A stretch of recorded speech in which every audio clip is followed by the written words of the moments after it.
j'ai vu beaucoup de matchs de Rodri, soit avec Manchester City, soit avec l'équipe d'Espagne. C'est un bon joueur.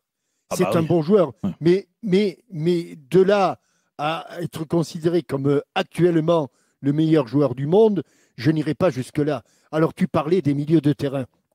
Quand des milieux de terrain, français ou étrangers, ont eu le ballon d'or, quand tu voyais jouer Platini, quand tu voyais jouer Zidane, quand tu voyais des années auparavant jouer, parce que je les ai vus jouer, moi, les Di Stefano ou les Rivera, c'était pas Rodri. Rodri joue dans deux équipes où on va y aller tranquillement. Il joue à Manchester City. Est-ce que les joueurs qui l'entourent sont vraiment nettement inférieurs à lui? Quand c'est De Bruyne, quand c'est Gundogan, quand c'est Foden, quand c'est... Silva. J'en suis pas sûr. J'en suis pas sûr.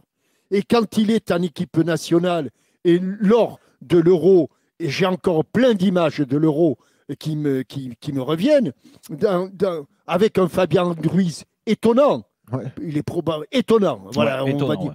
Et étonnant, voilà. Mais lorsque Dani Olmo est entré à la place de Pedri qui s'était blessé, Jérôme. Ouais, il a été énorme. Il n'a pas été mal quand même, le dénommé Olmo, énorme. Tu vois. Donc, même si dans tu le veux. Classico. En plus. Dans le Classico, le Classico, les votes étaient faits, Tony. Mais si tu veux, Rodri, c'est un très bon footballeur, un très bon joueur, mais je ne suis pas sûr que dans les cours de récréation, il y ait beaucoup de joueurs, de gamins qui s'identifient à Rodri. Et tu vois ce que je veux pour dire toi, Jean-Michel, alors Écoute, je ne sais plus quoi penser de ces votes, de ces qui changent tout le temps. Je ne pense pas qu'aujourd'hui, ce soit le meilleur joueur du monde. Voilà. Bon. Jérôme, toi, c'est un peu ton avis d'ailleurs. Hein. Oui, c'est totalement mon avis, mais je rejoins, on ne s'est pas parlé avec Jean-Michel, mais je rejoins la vision du football de Jean-Michel, comme très souvent de toute façon, mais c'est vrai que, et encore une fois, je minimise pas ce qu'a fait Rodri. Rodri, il y a des rôles dans le football qui sont essentiels. Rodri est un poste clé.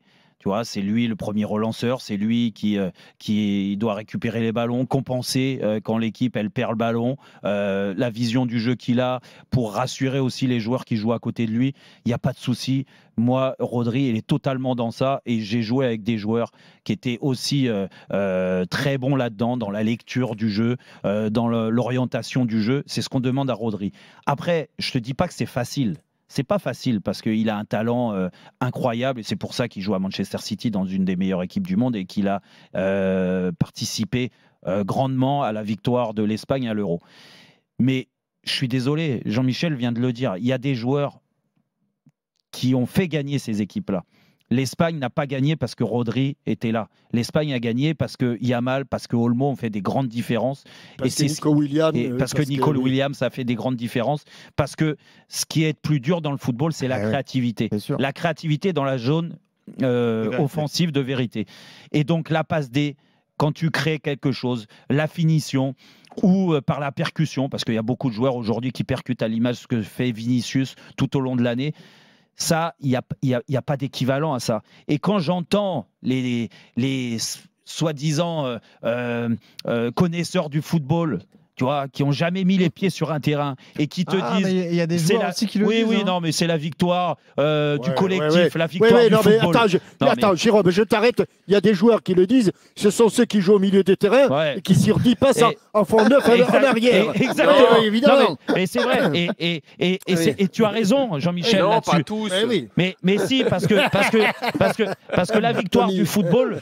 Moi, je veux bien qu'on mette des joueurs qui sont milieu de terrain défensif ou des défenseurs quand il n'y a pas de joueurs offensifs. Et c'était déjà le cas dans le Ballon d'Or. Mathias Zammer l'a gagné il y a quelques années parce qu'offensivement, il n'y avait pas de mecs. Il y a Cannavaro qui l'a gagné parce qu'offensivement, il n'y a pas de mecs qui ont fait d'énormes différences. Qui sont distingués. Mais quand tu vois, Tony et Jean-Michel, quand tu vois la saison de Vinicius, il a gagné tous les meilleurs trophées en Europe, d'accord. Je ne parle pas de sa sélection parce que sa sélection, elle vit une période de creux. Haaland, c'est la même chose. Quand les mecs font gagner ce genre d'équipe et que par rapport à ce que je te disais sur le palmarès, si tu retires Vinicius du Real Madrid l'année dernière, mais jamais le Real est champion d'Espagne et jamais le Real gagne la Ligue des Champions. D'accord ? Benzema l'a eu le Ballon d'Or parce qu'il a fait gagner la Ligue des Champions. Oui, mais c'est pour ça, parce que c'est ce qu'il y a de plus dur. Vinicius sur un terrain, je suis désolé, moi je me lève de mon canapé, je me dis, waouh, qu'est-ce qu'il fait ?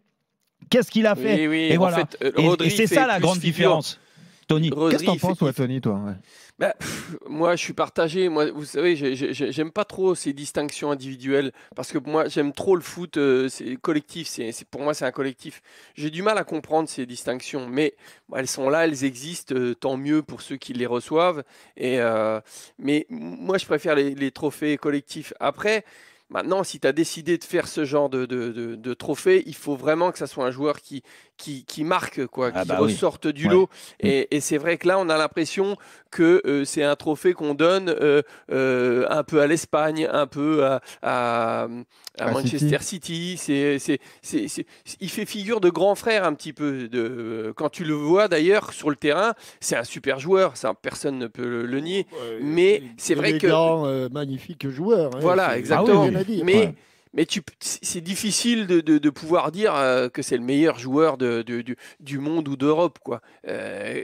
Comme le disait Jean-Michel aussi, tu as des joueurs comme Olmo, en Espagne, tu en as d'autres qui sont plus marquants que lui. Maintenant, voilà, est-ce que c'est sa régularité? Est-ce que ça... Je sais pas.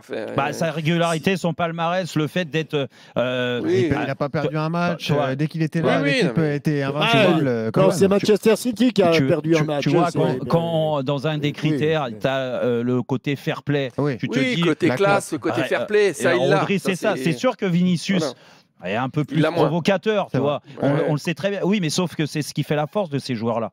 Les mecs sont provocateurs. Ronaldo était pareil. Mais Ronaldo était pareil. Il y en a eu d'autres. Ronaldinho était pareil aussi. Ce que je veux dire, c'est que ces mecs-là, ils ont quelque chose dans le pied, dans l'œil, tout ce que tu veux, qui est complètement différent. Et c'est ce qu'il y a de plus dur dans le football.